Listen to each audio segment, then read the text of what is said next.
Given my background in organized labor and socialist politics, and my current work as a faith organizer for an economic justice nonprofit, it's no surprise I will begin, among our converging themes today, by addressing the international workers' holiday of May Day, as honored in our reading by the great poet Langston Hughes. This holiday originated in the US. Officially, it began when a US delegate to an 1889 International Labor Conference in Paris proposed successfully to adopt May 1st as a worldwide holiday to commemorate the martyrs of a deadly mass shooting on May 4th, 1886 in Chicago's Haymarket Square. Union workers and their allies rallied at the square to protest police murders of local strikers. After an unknown assailant, presumed to be an agent provocateur, threw a bomb, police opened fire on the crowd, killing some of their own on the dark, rainy night. In total, 7 police and 4 protesters died. Martial law was declared nationally, not just in Chicago. 9 labor and anarchist leaders were charged with murder in a notoriously corrupt trial. 4 were executed, including Albert Parsons, the white husband of Lucy Parsons, a well-known Black and indigenous labor leader who had been born into slavery. A 5th died in jail, allegedly by suicide, but most likely murdered. The others avoided immediate execution and were later pardoned. However, May 1st as a labor holiday to fight for the 8-hour day had been implemented in some places several years earlier than Haymarket. Around the same time, some unions were already celebrating a less politicized day held early in September. Fearing that May 1st, already connected to anarchism and socialism, would become the more popular day for celebrating labor, President Grover Cleveland, with the support of some more conservative labor figures, proposed our current Labor Day on September 4th. Ironically, most countries, but not the US, still officially celebrate May 1st as International Workers' Day.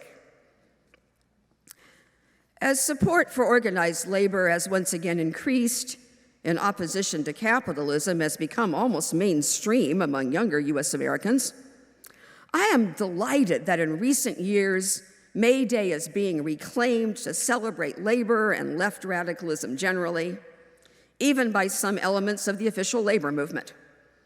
More and more of us are beginning to recognize that our very survival as humanity depends on developing a social system not controlled by the greed of a few.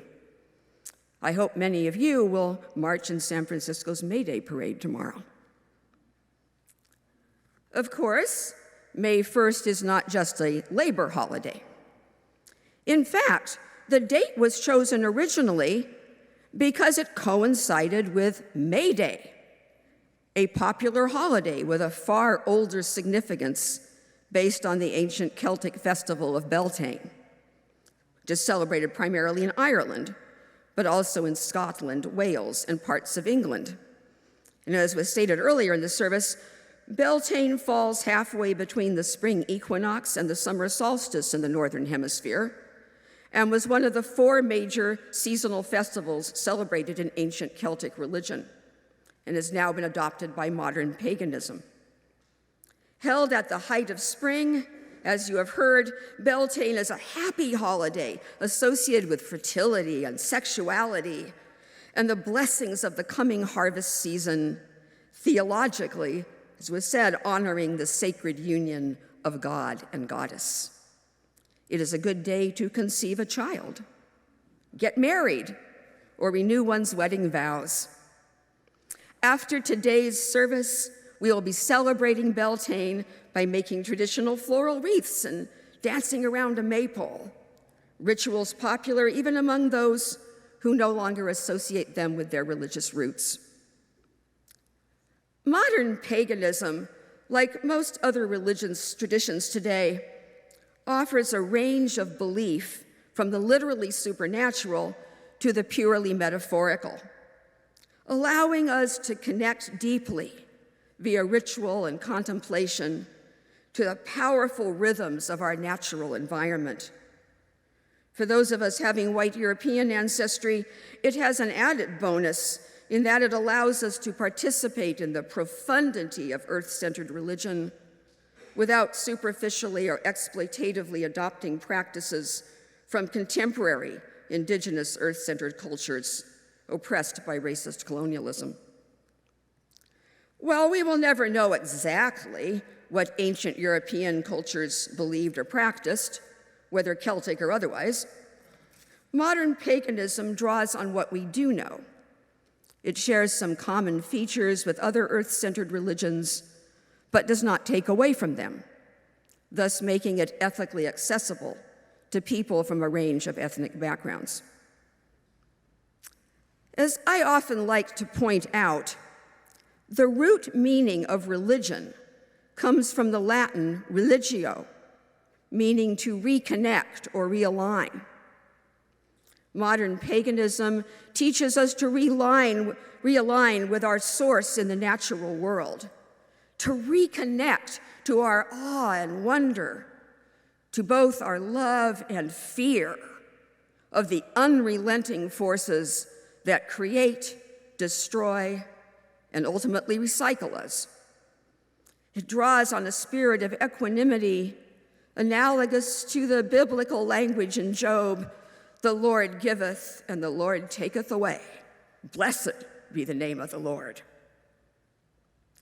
It helps us develop the humility to recognize our interdependence with natural forces, a necessary realization now more than ever in the face of human-engendered climate crises that threaten to destroy us entirely. Also, with that realization, we can add to both the political and religious significance of May Day the fact that almost 100 years ago, the term May Day was adopted as a radio distress signal for life-threatening emergencies, with its origins in the French phrase m'aider, meaning help me. Used primarily by airplane pilots and ship captains, it is reserved only for the most extreme circumstances, usually involving the likelihood of immediate mass casualties, such as imminent plane crashes.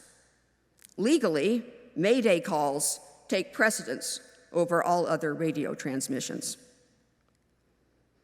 What a convergence. A religious holiday, humbly and joyfully celebrating the renewal of life. A political holiday that offers a potential path to survive into a just and equitable human future. And a distress signal that ought to remind us why both of these holidays are so desperately needed. That these three meanings of May Day converge is to me of great spiritual significance. The May Day climate disaster call has been going out for years, but it is only with increasingly obvious changes in the Earth's weather patterns, creating massive hurricanes, floods, fires, and droughts, impacting so many of us, that we are now recognizing the human plane is crashing. Already for some, but soon for all. Our children and grandchildren, if not ourselves. This is an existential crisis of humanity beyond historical precedents. Mitigating climate change and developing political and economic alternatives to capitalism should take precedence above all other transmissions of government and enterprise. We can no longer tolerate a system that puts the short-term greed of maybe 1 million or so people above the survival of humanity and all other life on Earth. Yet the problem is that tiny minority controls government and enterprise. The rest of us do not. Until we have the political power to stop their madness, There really is very little we can do to prevent the crash. That is why we need the workers' holiday of May Day, to remind us that individually we are powerless, but collectively we create the wealth that enriches the few who use it to destroy the many. That is our secret superpower. Nothing gets done without us. And we seem to be the last ones in on the secret. We need to organize to use our power into unions, community coalitions, political parties not controlled by the rich. We need to overcome the divisions the greedy few have always used to prevent us from uniting. We need to persuade our siblings in the military to defy orders. We need to demand a just transition from exploitative extractive industry, to take over local governing bodies to build a base for future power. It's time we answer the call of Haymarket. Lastly, we need to be reminded why we care enough to try. And that is where May Day, Beltane, the religious holiday, comes in. Throughout human history, we have turned to religion to figure out the juxtapositions of life and death, winter and summer, pain and pleasure. We bask in the pleasures of our bodily senses, yet suffer extreme pain. Why? We fall in love, conceive and give birth, knowing that suffering and death await our lovers and children too. Why? We are awed by the beauty and feel at one with the vastness of a nature that surpasses our wildest imagination for cruelty. Come on, Creator. Larvae who eat other living bugs from the inside out? I mean, why? No wonder earth-centered religions still speak to us. They accept those contradictions, ask us to live humbly and in awe with what is. They may conjure fanciful worlds, but to ground us better in the obvious one whose mysterious forces we must respect, for better or worse. We are alive, right here, right now. Life is hard, and life is beautiful nonetheless.